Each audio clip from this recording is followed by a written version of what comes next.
আমি জেলে গেলে তো মায়েরা জবাব দেবে, বোনেরা জবাব দেবে, ঘরে ঘরে নাড়ু তৈরি হবে। আর নাড়ুর সাথে আর কি তৈরি হবে?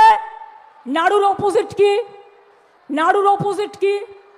মিলিয়ে বলো। নাড়ুর সাথে একটা শব্দ মেলাও।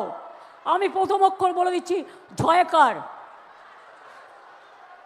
তাহলে বাংলার মা বোনেরা জবাব দেবে। আমি বিশ্বাস করি আমার কৃষকরা জবাব দেবে, শ্রমিকরা জবাব দেবে। সংখ্যালঘু দেখলেই নাম কেটে বাদ, ট্রাইবেল দেখলেই নাম কেটে বাদ। আমার বাড়িতে একটি তপশিলি মেয়ে থাকে, বলল দিদি আমার বাড়ির সবাইকে ডেকেছে। তার মানে কেউ বাদ যায়নি, সবাইকে ডেকেছে। যারা মারা গেছে তাদের গায়ে লেখা আছে, হিন্দু না মুসলমান তাদের গায়ে লেখা আছে। তাও বলি অনেক হিন্দুও মারা গেছে, হিন্দু হিন্দু করে হিন্দুদের হত্যা করছেন।